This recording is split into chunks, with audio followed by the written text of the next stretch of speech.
성도 여러분 안녕하십니까? 오늘 함께 묵상할 말씀은 베드로전서 3장의 내용입니다. 먼저 8절의 말씀을 보시겠습니다. 마지막으로 말하노니 너희가 다 마음을 같이하여 동정하며 형제를 사랑하며 불쌍히 여기며 겸손하며. 베드로는 여기에서 그리스도인으로서 어떤 삶을 살아야 하는지 이야기를 하고 있습니다. 기록된 모든 말씀을 나눌 수 없어서 이 성경절에 기록된 몇 가지 특징만 간단히 살펴보겠습니다. 먼저 그리스도인은 마음을 같이하는 사람들입니다. 마음을 같이하라는 말은 의견이나 방식을 일치시키라는 말이 아닙니다. 의견은 달라도 얼마든지 마음은 하나가 될 수 있습니다. 예를 들어서 제가 청소를 하는 방식과 저의 집사람이 청소를 하는 방식은 다릅니다. 그렇다고 집을 깨끗하게 하겠다는 근본적인 마음이 다른 것은 아닙니다. 하나님을 섬기는 일에 있어서 섬기는 방식이 다를 수 있습니다. 하나님의 사업을 진행하는 일에 있어서 의견의 충돌이 생길 수도 있습니다. 누군가 내 의견을 반대하는 사람도 있을 것입니다. 중요한 것은 내 의견을 반대하는 것이지 내 인격을 반대하는 것이 아니라는 사실입니다. 사람마다 각자의 의견과 일을 하는 방식의 차이가 있지만 하나님의 영광을 위해서는 한 마음을 갖는 것이 중요합니다. 이것이 마음을 같이 하는 것입니다. 또한 그리스도인은 8절의 뒷부분에 있는 것처럼 겸손한 사람입니다. 우리는 신앙생활 가운데 겸손이라는 말을 참 많이 듣습니다. 예수님이 겸손하셨으니 우리도 겸손해야 한다고 말을 합니다. 그러나 실제로 겸손하기는 쉽지 않습니다. 내가 장로인데 집사가 내 말을 안 듣고 내가 직책을 가졌는데 직원회에서 내 말을 무시한다. 이런 일들로 인해서 분노하는 경우가 얼마나 많이 있습니까? 상상으로 겸손한 것과 실제로 겸손한 것은 차이가 있습니다. 교회의 직분이나 직책은 겸손하라고 주어진 것이지 교만하라고 주어진 것이 아닙니다. 우리가 받은 달란트는 하나님께 영광을 돌리라고 주어진 것이지 자랑하라고 허락된 것이 아닙니다. 그리스도인은 겸손한 사람이 되어야 합니다. 9절의 말씀을 보시겠습니다. 악을 악으로 욕을 욕으로 갚지 말고 도리어 복을 빌라. 이를 위하여 너희가 부르심을 받았으니 이는 복을 이어받게 하려 하심이라. 9절의 말씀에서는 영적인 건망증이 필요하다라고 이야기합니다. 악한 행동을 내가 당했을 때, 불필요한 욕을 먹었을 때에는 그것을 얼른 잊어버리라고 이야기합니다. 일반적으로 예배 시간이나 혹은 개인적인 성경 연구를 통해서 들은 하나님의 말씀은 금방 잊어버리고 마는데 내가 당한 억울한 일은 죽을 때까지 잊지 못하는 경우가 있습니다. 그리스도인은 반대가 되어야 합니다. 악한 일을 당하거나 욕을 먹더라도 그것은 잊어버리고 털어내야 합니다. 이것을 거룩한 건망증이라고 이야기할 수 있습니다.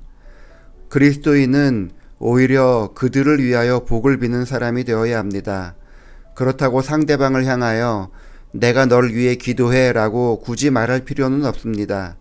그 사람이 알아주던 몰라주던 관계없이 상대방을 위해서 기도하는 것입니다. 이렇게 기도하는 자에게는 복을 이어받게 해주겠다고 하십니다. 나를 힘들게 했던 그 사람을 위하여 기도하는 그리스도인이 결국 복을 받게 되는 것입니다. 그러므로 생명을 사랑하고 좋은 날 보기를 원하는 자는 혀를 금하여 악한 말을 그치며 그 입술로 거짓을 말하지 말고 악에서 떠나 선을 행하고 화평을 구하며 그것을 따르라. 결국 그리스도인은 혀를 금하여 선한 말을 하고 악에서 떠나 선한 행동을 하는 사람이 되어야 한다고 이야기합니다.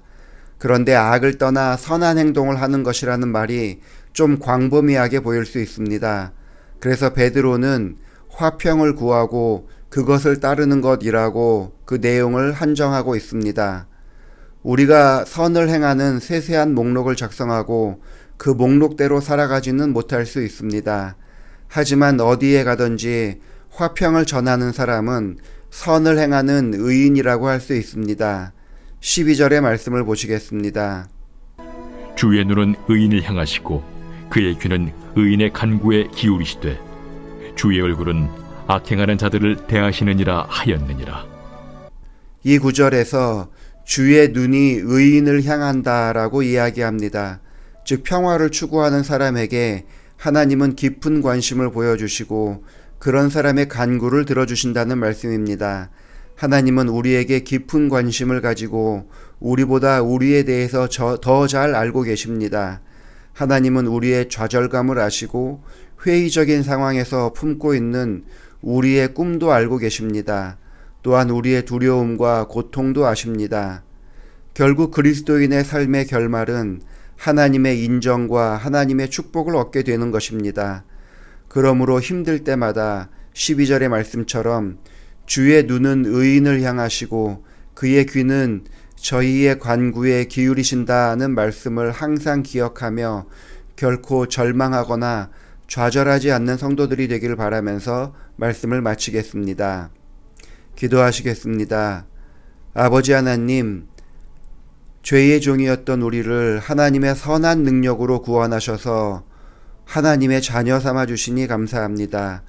구원받은 자로서 그리스도인의 삶을 누리며 살아가게 하셔서 우리 주변의 사람에게 화평을 전하는 자들이 되게 하여 주옵소서.